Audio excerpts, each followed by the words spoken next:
نادقي زعينا كم زي أتخلكي قاقود صبا خفتي كم زي ملاخلكي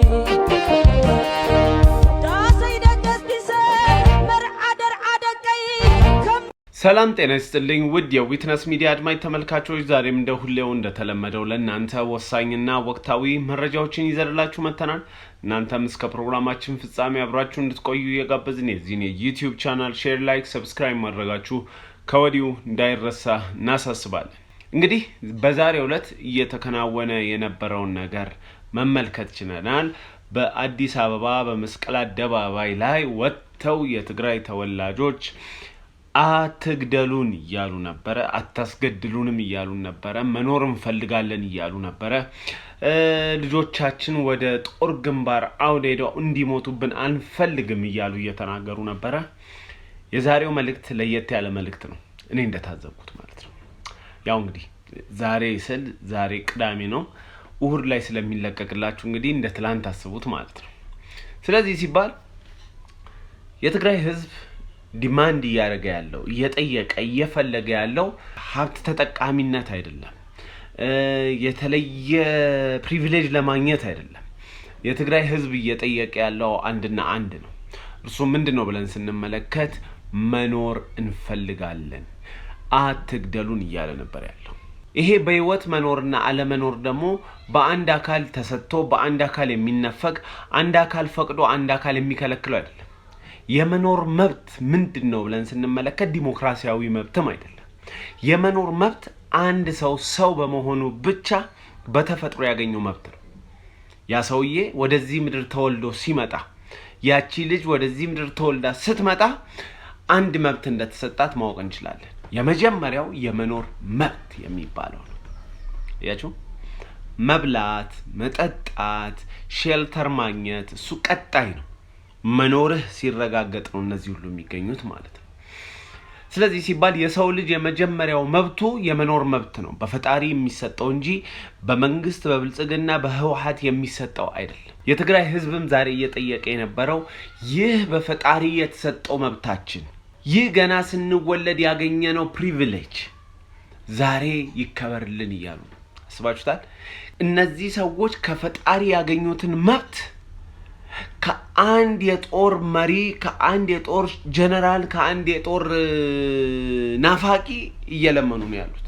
ፕሊዝ አትዋጉ፣ እኛን አትግደሉን፣ ልጆቻችንን አታስገድሉብን እያሉ ባይዘ በጣም እጅግ ልብ የሚነካ ነገር ነው።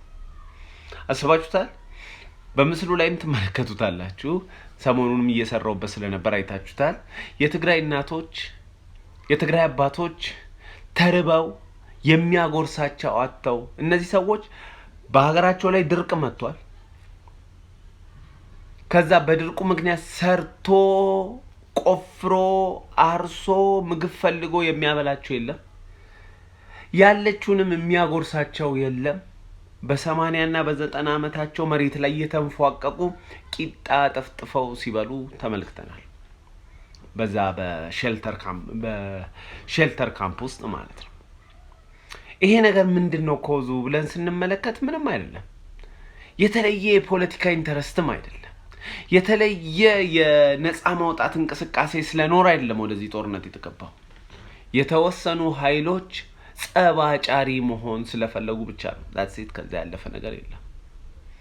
አሁንም እነዛ ጸባጫሪዎች በልመናም በጉትጎታም የተረፉት፣ ግማሹ ታስረው የነበሩ ከዛ በስምምነት ምክንያት የተለቀቁት፣ ከዛ ተመልሰው ክልል ውስጥ እዛ ትግራይ ክልል ውስጥ ገብተው እንደገና ህዝቡን ለማስጨረስ ትላንት በምህረት የለቀቃቸውን መንግስት ዛሬ እንዋጋ በማለት እነሱ ቢዋጉ ጥሩ እኮ ነው። መልሰው ወጣትና ህፃናትን ለማስገደል የጀመሩት ሴራ ነው። ባይዜ የተቃውሞ ሰልፍ በአዲስ አበባ ብቻ የተደረገ አይደለም። በትግራይም በተለያየ ምክንያት በተለያየ መንገድ በአንድም በሌላም ሰበብ አድርገው ወጣቶች ሲቃወሙ ነበረ። አሁንም ዛሬም እየተቃወሙ ነው።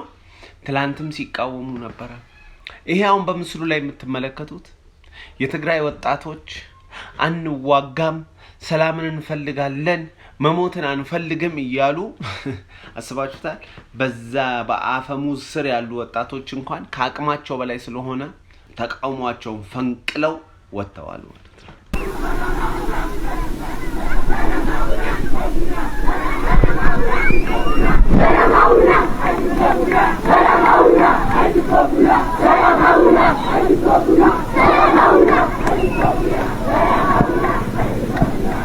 ይህን ያክል ህዝብን ወክላለሁ የሚል ኃይል ህዝብን ለማስጨረስ ከሄደ አስባችሁታል?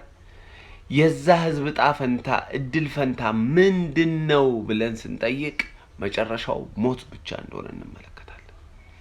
ያ ሞት ደግሞ በጦርነት ምክንያት የሚመጣው ሞት የስራ ኃይል ያለውን ወጣቱን እንዳለ ለቅሞ ከገደለ በኋላ ስራ መስራት የማይችሉት ደግሞ አዛውንቶች የነሱ ልጆች ስለሞቱባቸው በረሃብ አለንጋ በረሃብ ቸነፈር ይገረፋሉ፣ ይወጋሉ ማለት ነው።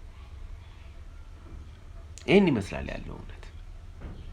እስከመች በእንደዚህ አይነት መንገድ ልንሄድ እንደምንችል ከቶ ሊገባኝ አይችልም።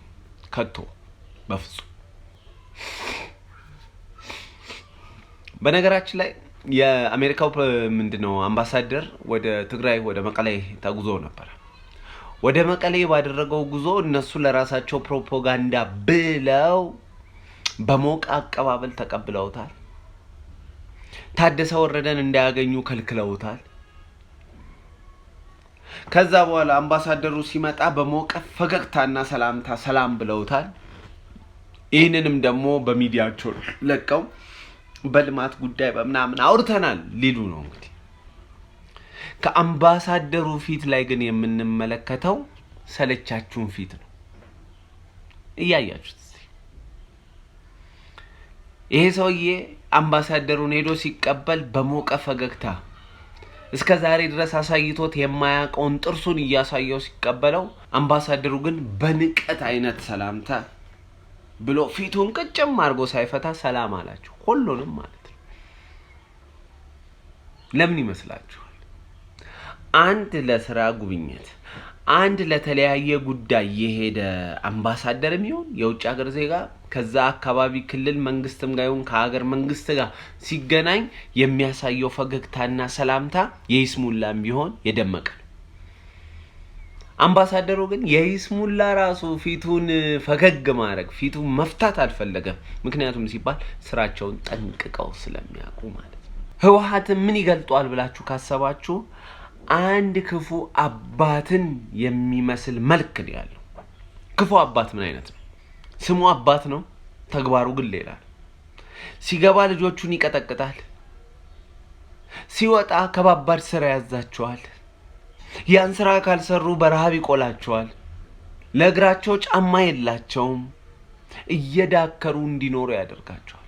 እንግዳ ሲመጣ ሲባል ከሌ በዚህ ሳምንት መጣለው ሲባል ተሯሩጦ ለልጆቹ ጫማ ገዝቶ ልብስ ገዝቶ በሰው ፊት ተጎሳቆለሽ እንዳላይሽ ብሎ ዘነጥ አርጎ ሰዎቹ ሲመጡ እንግዳውን ተቀብሎ ልጆቹን እንቺ ታላቋ ናት፣ ይሄ የመጨረሻው ልጄ ነው ብሎ ያስተዋውቀዋል።